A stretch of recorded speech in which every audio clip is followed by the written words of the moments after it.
J'ai eu le plaisir de recevoir ce jour Omar Tantawi Al-Araqi, qui est le spécialiste marocain de la dématérialisation des services publics. Il a contribué à la digitalisation des services Watiqa.ma, Maw'idi.ma et Shikaya.ma. Ce jeune entrepreneur marocain est détenteur d'un diplôme d'ingénieur en informatique, a l'ambition de hisser son entreprise au top 3 des players régionaux. Cette rencontre était l'opportunité pour moi d'aborder avec Omar ces sujets de digitalisation des services publics au Maroc, l'effet de la crise Covid sur le monde de l'informatique, mais aussi la fuite des cerveaux marocains à l'étranger. Je vous laisse avec ce podcast. C'est Omar, bienvenue au Millennial Podcast. Bonjour Mohsin, c'est un plaisir. Je suis très content de t'accueillir dans mon podcast et on va rentrer directement dans le vif du sujet. Aujourd'hui, tu es vu comme le spécialiste de la dématérialisation des services publics. Qu'est-ce que ça veut dire? Est-ce que tu peux nous en dire un peu plus? Oui, alors effectivement, je travaille depuis 15 ans, 16 ans dans ce domaine de la dématérialisation des secteurs publics. En fait, quand on parle de dématérialisation, euh, on y met souvent, enfin chacun y met un petit peu un sens qui lui est propre. Moi, celui que je veux lui donner, c'est le fait de transformer les pratiques d'un monde classique basé sur le déplacement physique, l'échange de pièces physiques, euh, remplacer cela par une information électronique qui circule entre les parties prenantes, qu'elles soient entre administration elle-même ou entre les usagers de l'administration et l'administration, que ce soit des citoyens ou des entreprises. Et donc, j'aborde cette problématique de la dématérialisation par la valeur ajoutée et la simplification apportée pour un utilisateur, pour un usager de manière générale. Voilà, c'est surtout sur ce prisme-là de qu'est-ce que ça apporte, qu'est-ce que ça simplifie, quel délai ça réduit, quels frais ça permet d'économiser pour finalement obtenir un service public. Alors, il y a différents projets auxquels tu as participé. Il y a Watiqa.ma, il y a Maw'idi.ma, il y a Shikaya.ma. Peut-être qu'il y en a d'autres. Dans ces projets, lequel a été le plus challengeant pour toi? Alors, le plus challengeant, tous ont eu leur... j'ai une affection particulière pour chacun d'eux, mais il y a certains avec des anecdotes un peu cocasses. Euh, Par exemple, Maw'idi.ma. Alors, Maw'idi.ma, il faut expliquer aux gens qu'est-ce que c'est. C'est un système qui permet de prendre rendez-vous avec les médecins du secteur public, les Ok, médecins, les spécialistes des hôpitaux publics. ok. Euh, alors souvent, quand on parle de santé au Maroc, Mhm. les gens sont très dubitatifs. Ils, euh, ils considèrent que c'est un domaine ou c'est un secteur dans lequel notre pays est très en retard. Et ils ont sans doute raison. Et ils peuvent voir cette brique de prise de rendez-vous, cette petite fonctionnalité finalement pour la prise de rendez-vous dans cette sphère de la santé publique comme étant anecdotique. Mais ce que je réponds souvent, c'est que premièrement, euh, chacun dans son domaine peut améliorer quelque chose. Pour la prise de rendez-vous en particulier, d'où on partait, en fait. Il faut voir qu'est-ce que ça a permis d'améliorer. On parlait tout à l'heure de valeur ajoutée. Euh, donc, la prise de rendez-vous permet d'améliorer beaucoup de choses, Mhm. dont la réduction du nombre de déplacements des patients. Il faut savoir que, et ça c'est véridique, il y a des patients, des concitoyens Mhm. qui se saignent, sans mauvais jeu de mots, pour se rendre à l'hôpital, rien que pour prendre un rendez-vous. Et il y en a des gens dans le monde rural qui vont vendre un poulet ou, euh, ou en tout cas dépenser de l'argent et dépenser du temps rien que pour se déplacer à l'hôpital pour prendre un rendez-vous.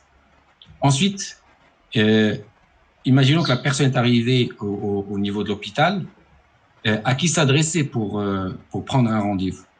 C'est à chaque fois un parcours différent. Et dans certains hôpitaux, c'est le médecin lui-même, dans d'autres, c'est le major de service, dans un troisième, c'est l'infirmier, etc.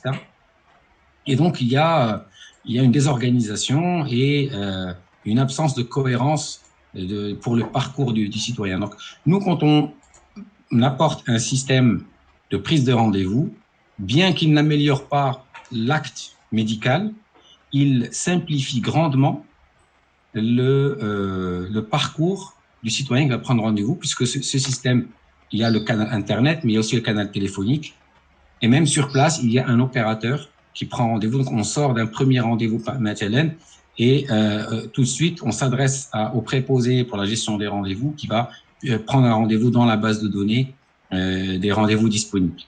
Donc ça simplifie le parcours citoyen. Et deuxième chose très importante, ça permet une égalité de traitement entre les citoyens, puisque les agendas des médecins sont disponibles sur Internet. Tout le monde peut constater ça, peut voir les délais et prendre le rendez-vous le plus proche. Et c'est quelque chose qui élimine les passe-droits, qui élimine les copinages et probablement la corruption aussi. Troisième élément très important, c'est un élément de pilotage pour les décideurs, pour les politiciens, puisqu'ils peuvent se rendre compte en temps réel de la disponibilité de l'offre de soins, région par région, hôpital par hôpital, et comparer les hôpitaux entre eux. Et je ne te cache pas que avec un responsable au ministère de la Santé, il me disait, grâce à ce système, je peux prendre mon téléphone et appeler telle direction régionale de la santé et lui dire, tu as N spécialistes dans ce secteur, tu fais moins bien qu'un autre qui a moins de spécialistes que toi. En termes d'offres de soins, en termes de disponibilité des rendez-vous. Et donc, ça me touche de savoir que je participe à travers, avec l'équipe, avec tous les participants, évidemment, c'est pas du tout personnel, mais en tout cas de participer à quelque chose d'amélioration d'un service public, même si c'est au niveau de la prise de rendez-vous. Donc, la dématérialisation va finalement permettre d'optimiser un service, de favoriser la traçabilité, de pouvoir générer des statistiques, c'est bien ça? Absolument, absolument. Simplifier le service. Je donne un autre exemple, celui de Wathira, qui est très emblématique des quick wins qu'on peut avoir. Parce que alors Wathira, c'est un service qui permet de demander les extraits d'actes de naissance à distance. Et il y avait un schéma classique suivi par l'État, qui était de constituer une base de données nationale de l'ensemble des états civils. Alors, qu'est-ce que c'est un état civil? En fait, il faut expliquer peut-être. Chaque personne qui enregistre à l'état civil, en fait, il y a une inscription de son nom, de sa filiation, enfin de ses parents, dans un registre physique, papier, qui existe en 3 exemplaires. Un à la commune de naissance, un autre au ministère de la Justice et un troisième, si je me souviens bien, au siège du ministère de l'Intérieur, quelque chose comme ça. En tout cas, habituellement, quand on veut demander un extrait d'acte de naissance, on se déplace à la commune de naissance. Donc, qu'on soit né à Rabat et qu'on habite à Tanger, pour demander l'extrait d'acte, il faut se déplacer à Tanger. Et encore, c'est encore plus difficile pour les Marocains résidant à l'étranger, nés au Maroc, etc. Donc, il faut soit envoyer quelqu'un, soit se déplacer, etc. C'est laborieux. Donc, l'idée initiale, c'était de constituer une base de données de sorte à ce que je puisse demander de partout, d'où que je sois, je puisse demander l'extrait de naissance. Et donc, les gens vont consulter la base de données, les fonctionnaires de la commune de résidence, par exemple. Je n'ai pas besoin de me déplacer à ma commune de naissance. Et je vais obtenir comme ça l'extrait d'acte de naissance. Sauf que c'est un projet très long, très difficile, avec beaucoup de prérequis, d'infrastructures à installer, un data center avec sa sécurité, son infrastructure, ses télécoms, puis déployer tout ça au niveau national, puis numériser les extraits d'actes de naissance existants. Donc, c'est un énorme projet.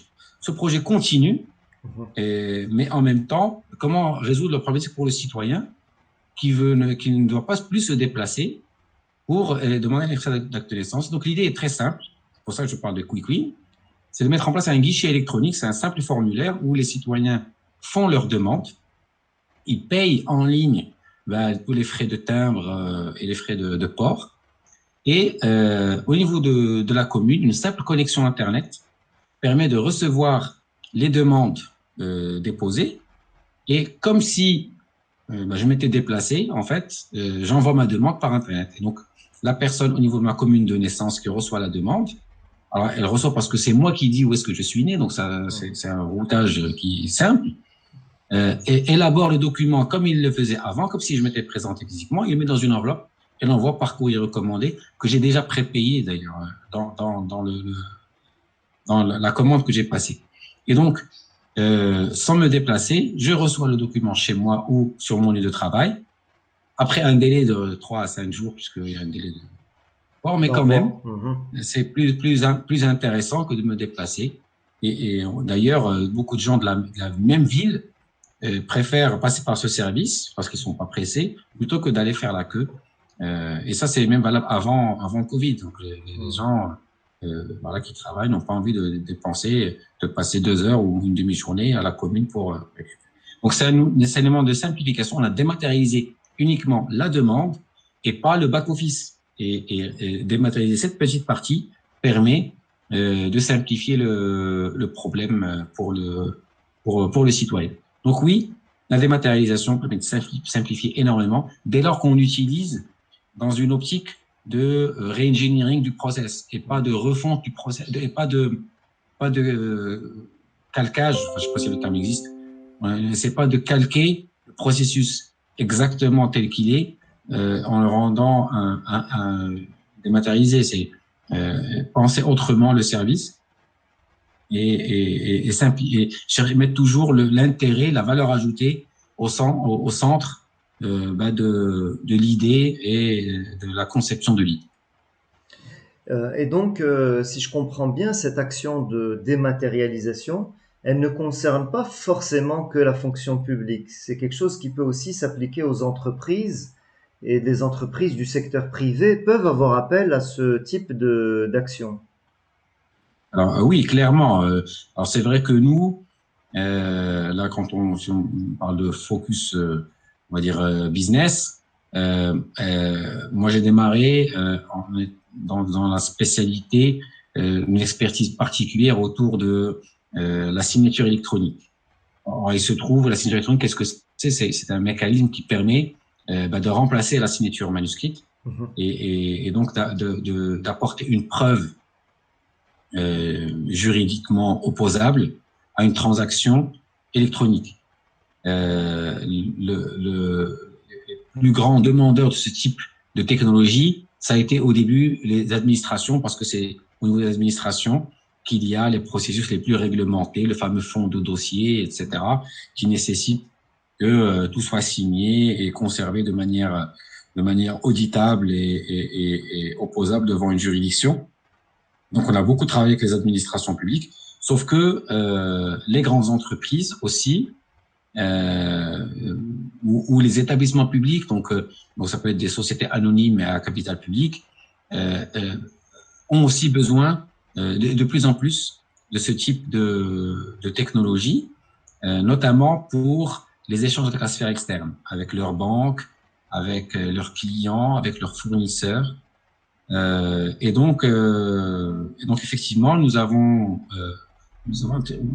des demandes de dématérialisation de circuits de validation ou de circuits de signature de documents. Ça peut être les documents de paie, ça peut être les documents de réception de marché ou de contrat, des choses comme ça.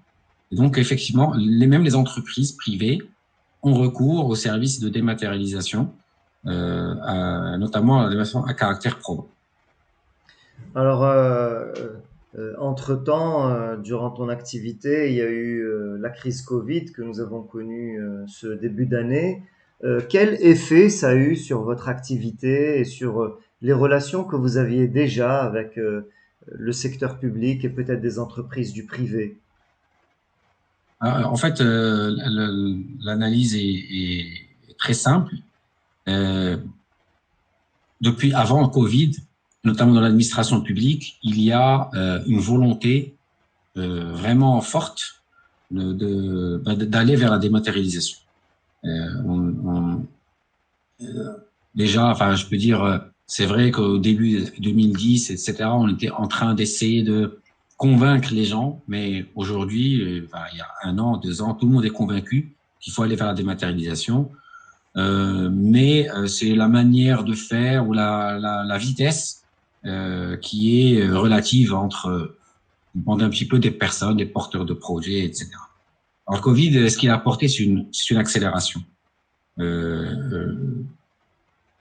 n'a pas convaincu plus de monde, mais ça a rendu tous les décideurs attentifs à l'obtention de résultats concrets de leur projet, soit qu'ils avaient démarré longtemps, qui suivaient un petit peu, on va dire, nonchalamment, ou des gens qui avaient des idées, voulaient démarrer, les exécuter tout de suite pour profiter de la crise, pour passer en production. Parce que on a beau être visionnaire, être décideur et vouloir aller vite, parfois on est confronté à la réalité de ses propres équipes et la conduite du changement. Pour comprendre aussi ces décideurs, ils peuvent pas ouvrir toutes les batailles en même temps. Donc, quand ils réforment, ils font des priorités. Parfois, la dématérialisation passe en priorité 2 par rapport à d'autres axes de réforme.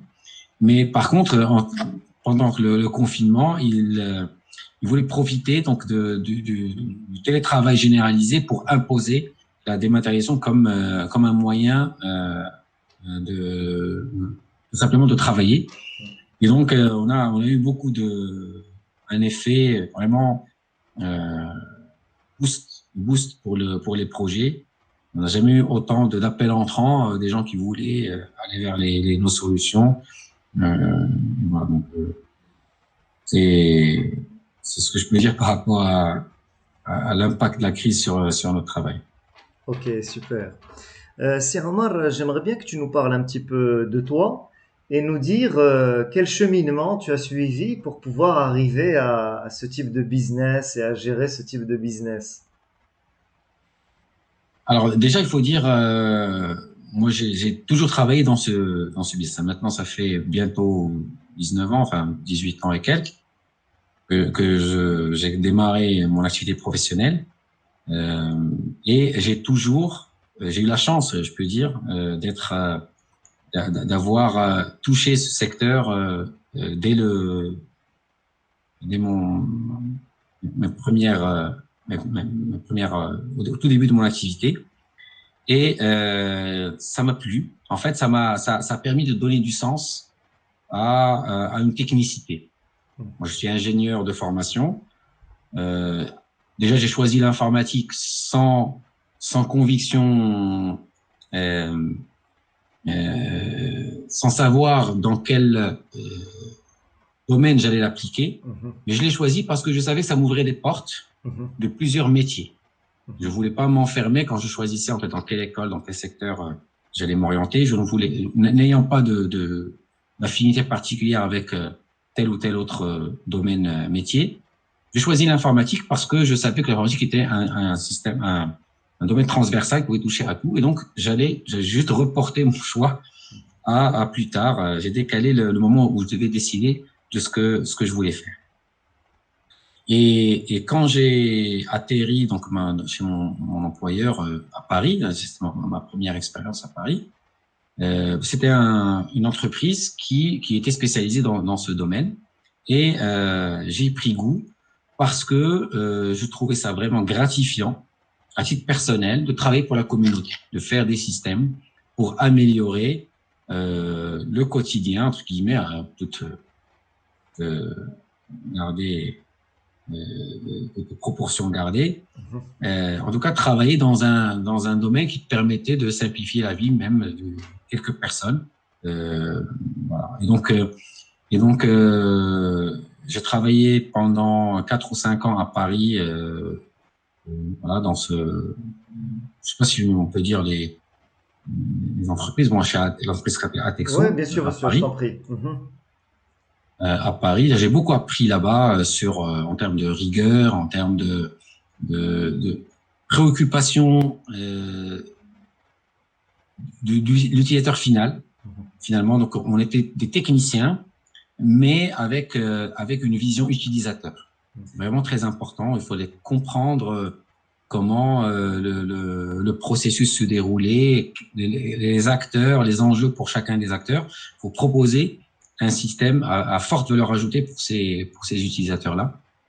Et puis, alors c'était de 2002 à 2001 à 2006. Puis en 2006, j'ai décidé de rentrer au Maroc. Plusieurs raisons, mais en tout cas, on pourra peut-être en parler. Et puis, j'en ai discuté avec mes patrons de l'époque chez Atexo. Et on a très vite convenu que la meilleure solution, c'était de continuer à travailler ensemble, mais à distance. Donc, en créant une société offshoring. On l'a créée à Rabat, au Maroc, donc ma ville de cœur. Et voilà, j'ai créé une équipe ici à Rabat pour d'abord travailler en sous-traitance pour Atexo à Paris. Et puis, mais on avait toujours l'envie et l'ambition de développer ce secteur de l'administration électronique au Maroc. Donc, c'est comme ça que j'ai commencé au Maroc à prospecter, à nouer des contacts, à chercher des opportunités pour développer le secteur de l'administration électronique au Maroc.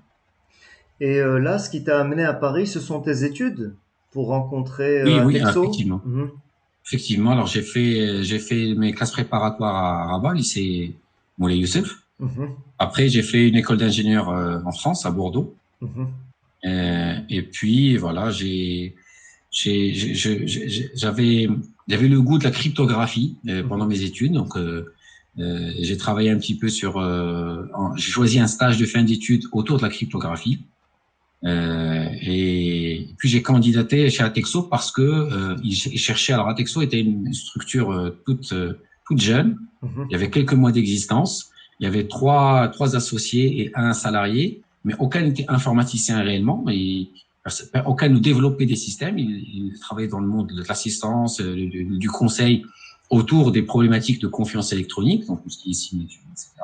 Ils cherchaient un premier ingénieur pour développer des systèmes de cryptographie pour dématérialiser les processus de leurs clients et informatiser, aller plus loin, c'est-à-dire passer du conseil vers la réalisation. Donc j'étais le premier à relever cette lourde responsabilité, enfin à avoir cette responsabilité de développer les premières solutions d'Atexo. Et voilà, c'est comme ça que je me suis retrouvé à Paris. Alors, ce que je trouve intéressant, c'est que actuellement, la tendance des développeurs et des informaticiens de façon générale, c'est de partir à l'étranger, d'aller à l'étranger pour travailler, pour s'installer. Toi, tu fais un cheminement inverse où tu as d'abord travaillé à l'étranger, ensuite tu décides de rentrer au Maroc. Qu'est-ce que tu penses de ce phénomène? Qu'est-ce qui fait que tu as fait ce choix et...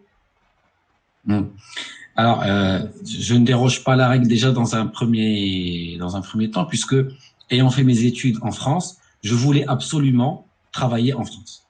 En fait, dans ma tête, je voyais comme un échec personnel à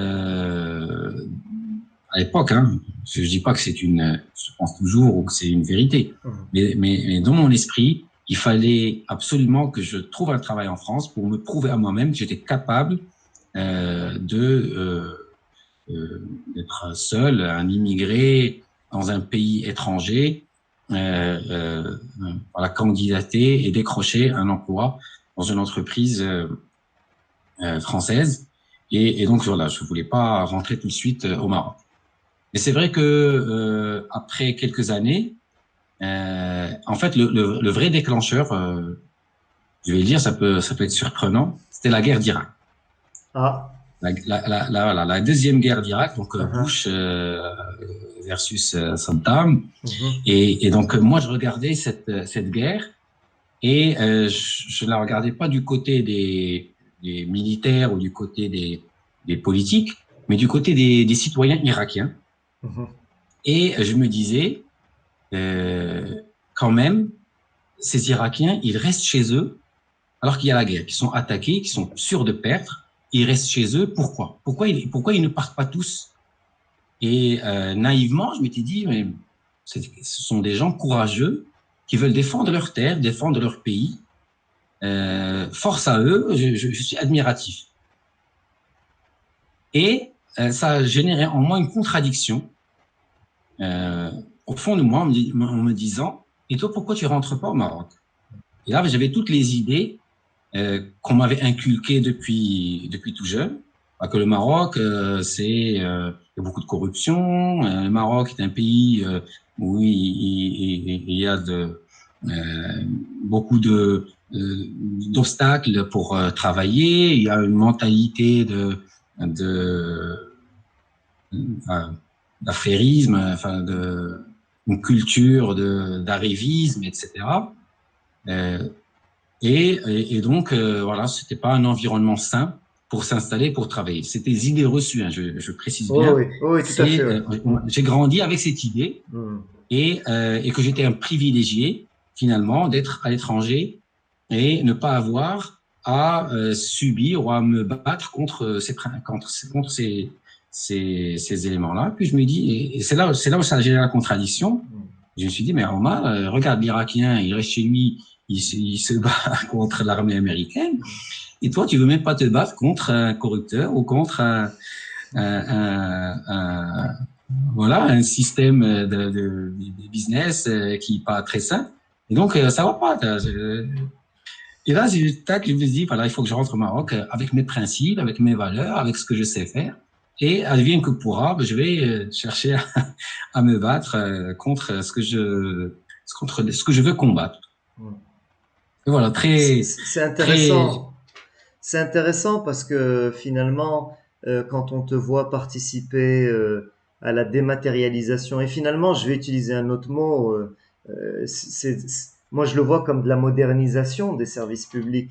Quand on te voit œuvrer dans ces projets, c'est tout à ton honneur parce que c'est ta façon de contribuer aussi au développement du pays, à l'avancée du pays. D'ailleurs, c'est intéressant, quand je préparais ce podcast, j'ai trouvé une information qui disait que à travers certains des projets que tu as chapeautés, sur lesquels tu as travaillé pour le gouvernement et les services publics marocains, le Maroc, il est passé de la 104e place à la 30e place dans le classement mondial des services publics en ligne, un classement établi par l'ONU. Et je pense que c'est une fierté.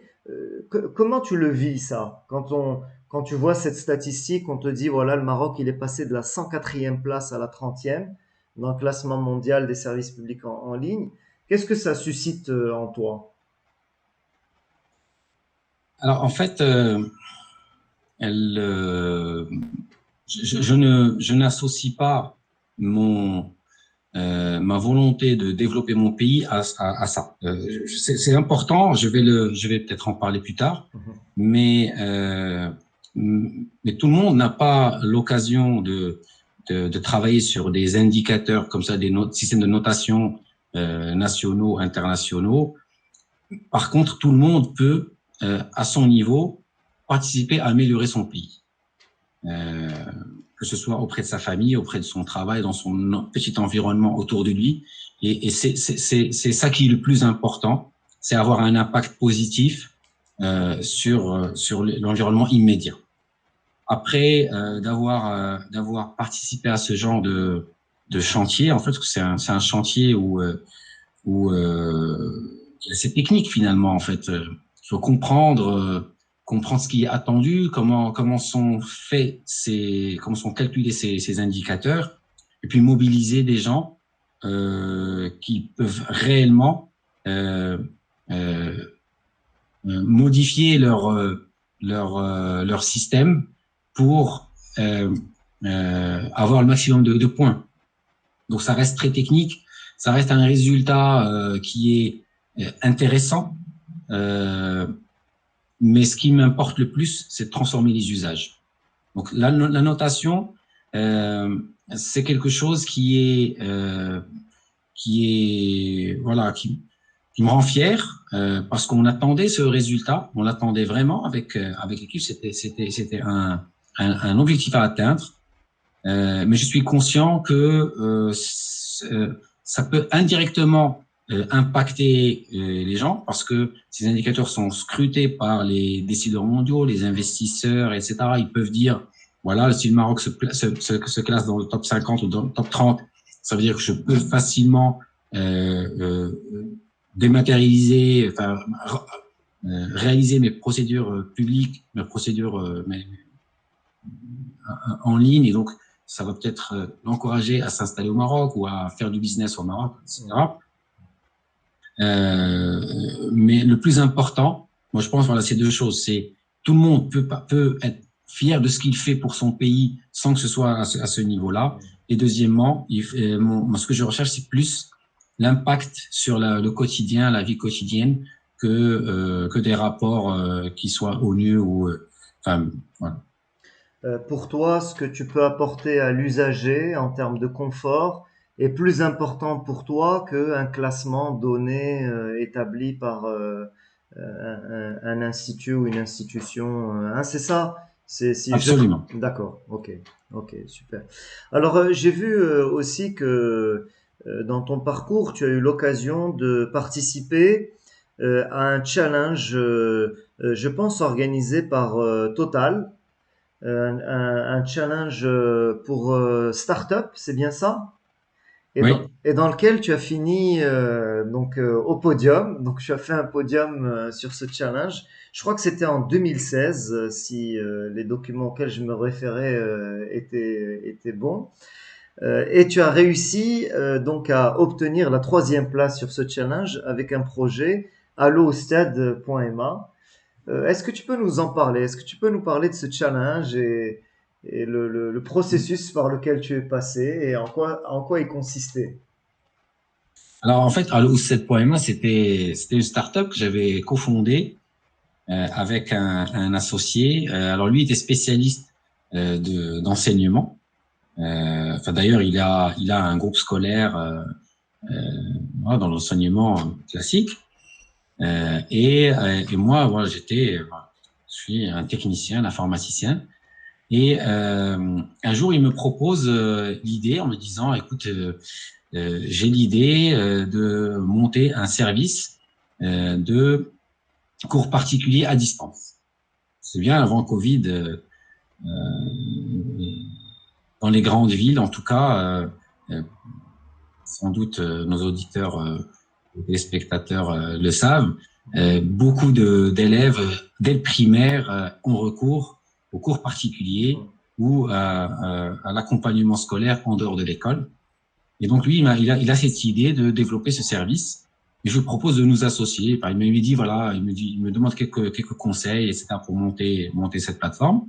Et je propose qu'on s'associe pour faire cette plateforme. Et on y va.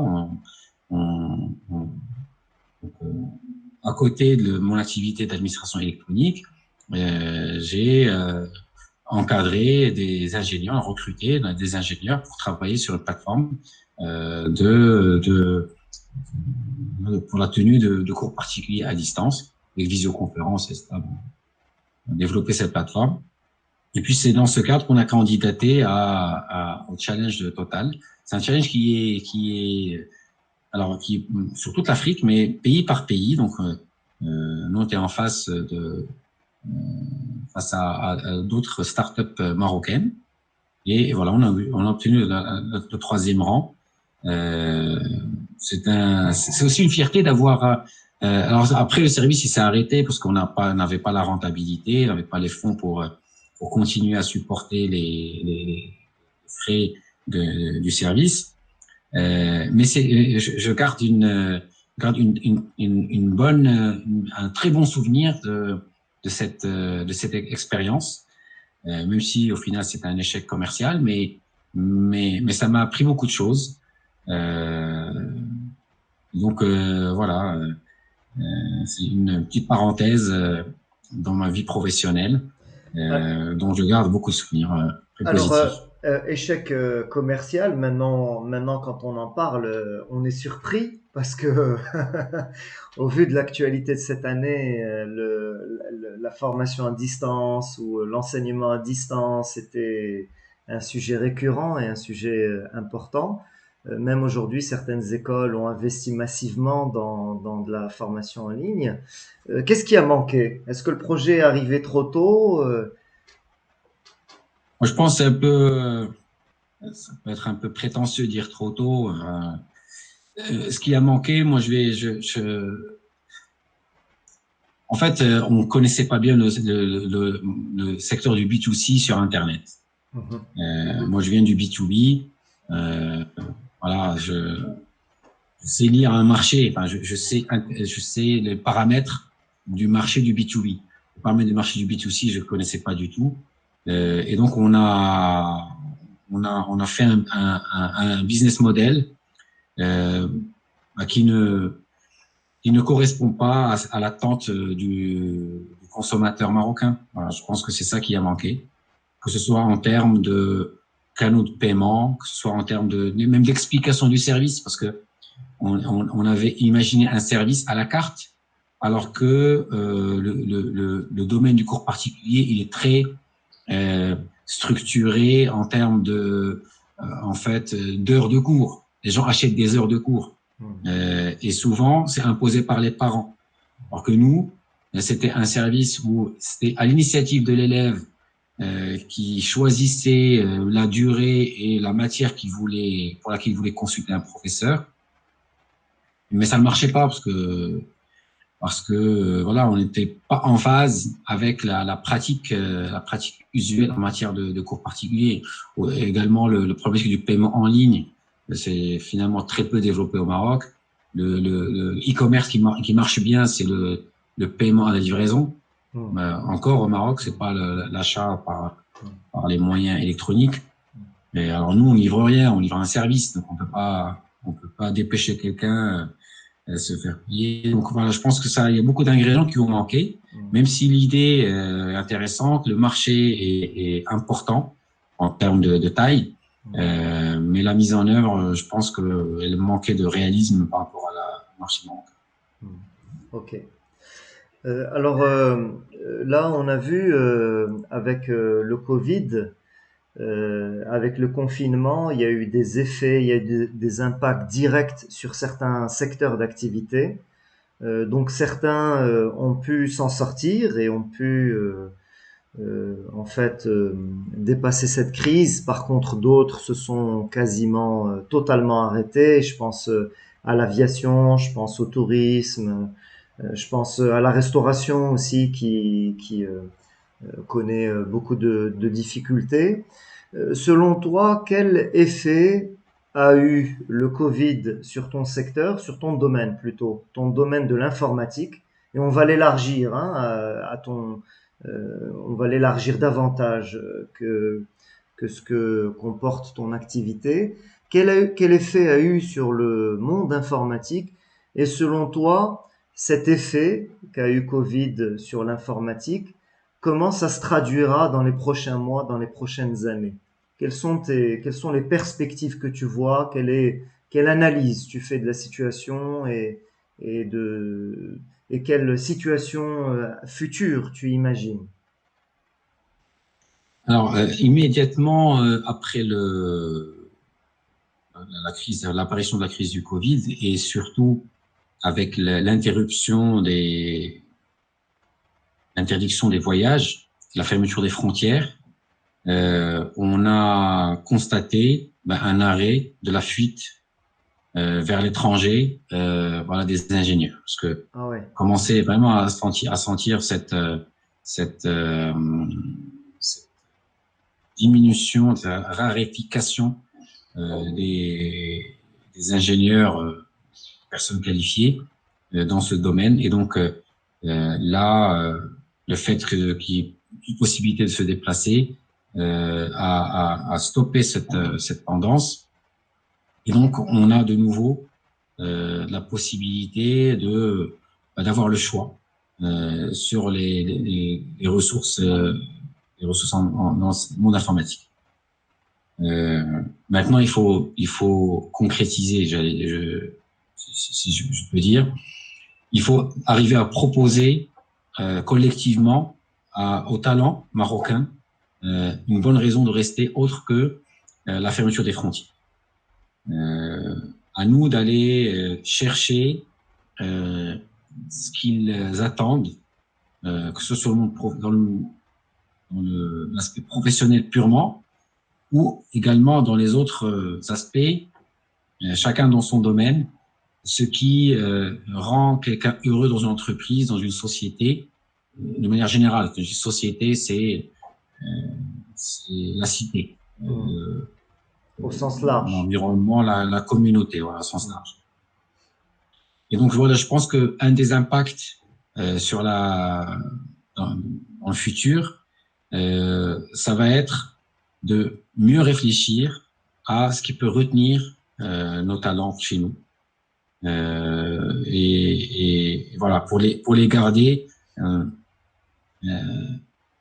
va dire motivés, proches et engagés avec dans leur pays et avec leur entreprise. Alors ça c'est très important. Ensuite, je pense qu'il y a un risque à long terme que certains donneurs d'ordre, certains de nos clients actuels ou potentiels, qui se renferment un petit peu sur eux-mêmes au niveau du choix des ressources, au niveau des modalités de passation de contrats, avec peut-être les volontés d'internaliser plus de choses. C'est un risque. On a l'impression de mieux maîtriser ce qu'on a chez soi en interne plutôt que. De manière générale, le Covid remet un petit peu en cause les principes supposés durables de la mondialisation.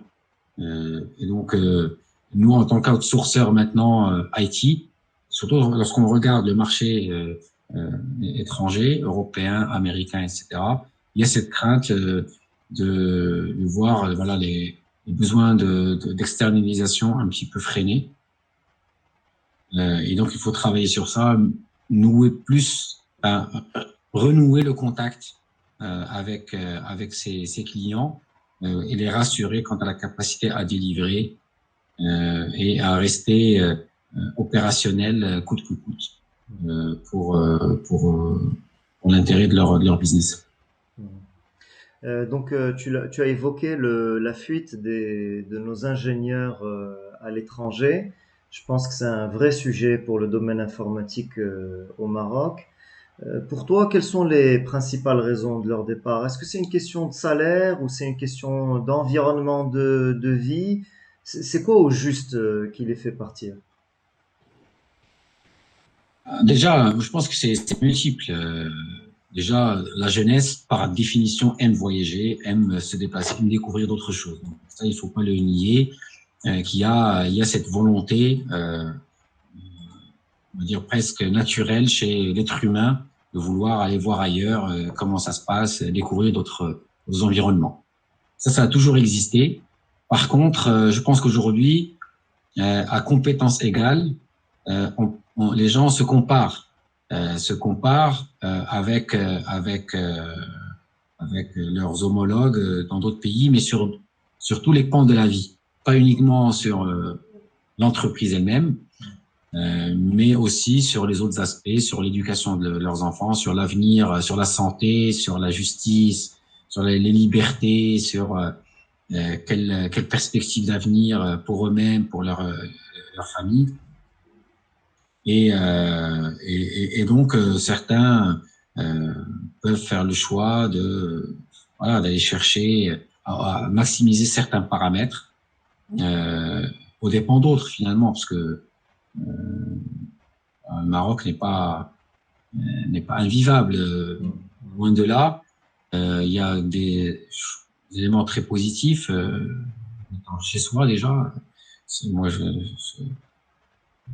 en étant très ouvert et très intégré, je me sens jamais aussi bien qu'au Maroc. Même si je suis intégré à l'étranger, je me sens bien qu'au Maroc. Il y a la famille et puis il y a tous les autres choses inexplicables. Comme on est Marocain, on aime son pays souvent, en tout cas. Et donc voilà, je pense il y a. Et alors pourquoi il n'y a pas que le monde d'entreprise? Parce que beaucoup de sociétés étrangères s'installent au Maroc avec les mêmes standards professionnels et de processus, on va dire, de travail que ce qu'elles appliquent en Europe. Et donc, il n'y a pas que ça qui fait que, il n'y a pas que le monde professionnel. C'est pour ça que je dis qu'il n'y a pas que l'entreprise qui a un rôle à jouer, mais l'environnement qu'il y a autour. Ok. Mais en tout cas, c'est un sujet qui mériterait d'être élargi parce que c'est marrant parce que d'un côté, on voit des jeunes Marocains qui font tout pour pouvoir vivre à l'étranger et autour de moi aussi, je connais beaucoup de Marocains d'origine, mais français, des fois de naissance et pour la plupart de nationalité, qui font le chemin inverse. C'est-à-dire, ils ont soit grandi en France, soit né et grandi en France, et à un moment donné décide, pour des raisons, comme tu as évoqué, culturelles, une sorte de ressources, de retour aux sources, et font le chemin inverse en fait, viennent de France au Maroc pour s'installer. Donc il y a un vrai phénomène anthropologique ou euh, de sociologie. Il y a quand même une différence. Je pense, si tu permets, il y a une différence entre les deux Je t'en prie, oui. parce que, parce que celui qui a la possibilité de retourner en Europe si les choses vont mal, euh, peut tenter l'aventure au Maroc. Alors que quelqu'un qui est maroco-marocain, il ne voit aucune autre perspective.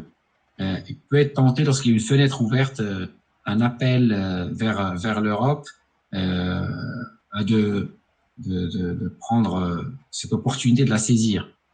Euh, donc, mais moi je dis que le Maroc ne se développera qu'avec les Marocains. Et donc, sans juger aucunement, chacun fait les choix qui l'arrangent, mais je pense qu'il y a des opportunités au Maroc, donc même de manière très, on va dire, très égoïste, on peut rester au Maroc pour se développer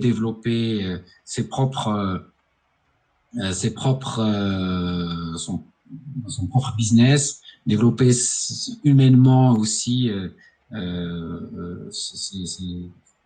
ses qualités, et puis euh, accessoirement avoir un impact positif sur son environnement.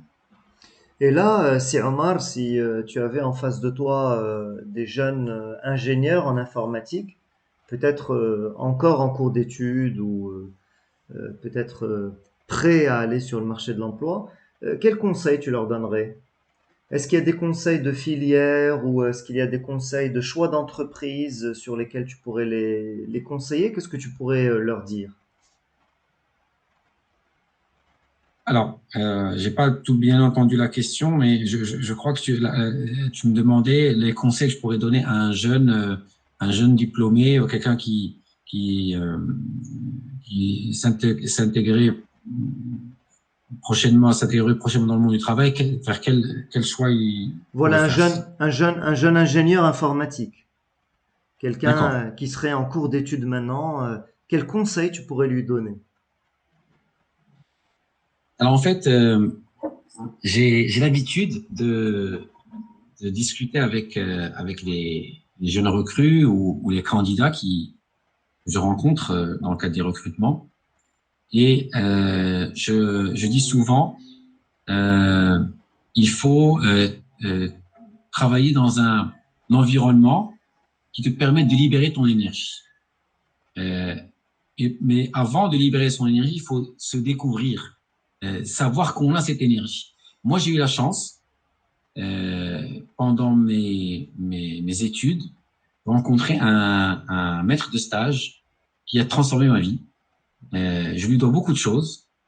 Alors, c'est quelqu'un, c'était en France, c'est quelqu'un qui m'impressionnait par ses qualités techniques. C'est quelqu'un qui est très respecté. C'était un jeune polytechnicien qui travaillait dans le domaine des réseaux et qui était très respecté dans son entreprise et qui m'a donné confiance en moi, presque, j'allais dire, pas par hasard, mais par des petits signaux que j'ai captés. Et ça m'a permis de me dire, quand même, je suis capable d'échanger, d'avoir un échange d'égal à égal avec cette personne, sachant que moi, j'avais pas spécialement confiance en moi. Et par sa manière de respecter mon travail, j'avais compris que j'avais quelque chose, que je pouvais proposer moi aussi quelque chose à cette grande entreprise pour laquelle je faisais ce stage. Et donc, je suis très attentif aujourd'hui, lorsque j'échange avec des jeunes, de leur dire, vous avez sans doute un potentiel que vous-même, vous ne soupçonnez même pas. Voilà. Et donc, chercher un environnement dans lequel vous allez découvrir ce potentiel et vous pourrez le libérer. Et donc voilà, c'est le principal conseil pour pas que nos jeunes gâchent leur potentiel, leur technicité, leur énergie, c'est de chercher, de se convaincre qu'ils sont capables de beaucoup de choses et de chercher là où ils pourront exprimer ces choses-là pour avoir le maximum de valeur ajoutée au niveau de leur activité professionnelle. Super. Ok. Bien, ben écoute, je te remercie beaucoup pour cet échange, Si Omar. Je veux pas te retenir longtemps, puisque cet enregistrement, je le rappelle, se fait un dimanche matin. J'ai une dernière question, Si Omar, à te poser. Quelles sont pour toi les perspectives, les challenges d'avenir? Qu'est-ce que tu prévois de développer? Quelles sont tes ambitions là pour les prochaines années? Alors, mes ambitions sont très, très, très, très importantes. Aujourd'hui, j'ai le choix d'avoir un nouveau partenaire, parce qu'on travaille aujourd'hui dans le cadre d'une entreprise, Intesia, qui a la volonté, qui a racheté Atexo Maroc, la société que j'avais fondée initialement, cofondée avec mes précédents partenaires. Et donc, on a été racheté par Intesia pour être un outsourceur IT de dimension régionale, voire mondiale. Donc, j'ai beaucoup de perspectives et beaucoup d'idées, beaucoup de choses à développer. J'encourage vraiment d'ailleurs, s'il y a des jeunes informaticiens ou moins jeunes, hein, qui nous suivent, de s'intéresser à ce qu'on fait, de candidater chez nous, parce qu'il y a beaucoup de choses à faire. Nous avons un plan de recrutement, voilà, avec des chiffres mirobolants. D'ici 5 ans, Inch'Allah, on ambitionne d'être dans le top 3 des sociétés de services africaines, en tout cas basées en Afrique, pour l'IT. Nous avons l'avantage d'être dans une multinationale, mais avec une décision qui se trouve au Maroc, une décision qui se trouve au Maroc.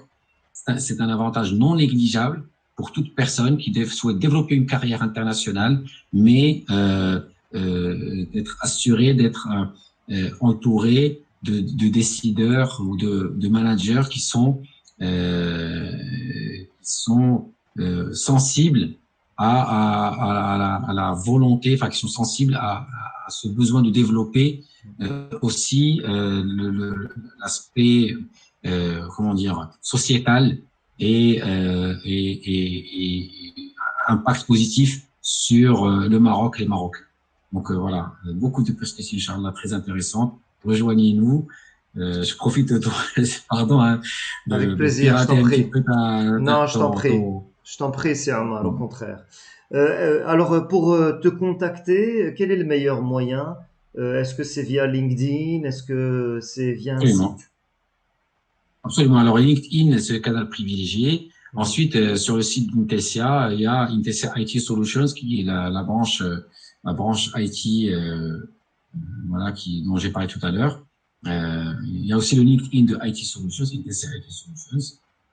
Voilà. Donc, c'est les canaux privilégiés. Super.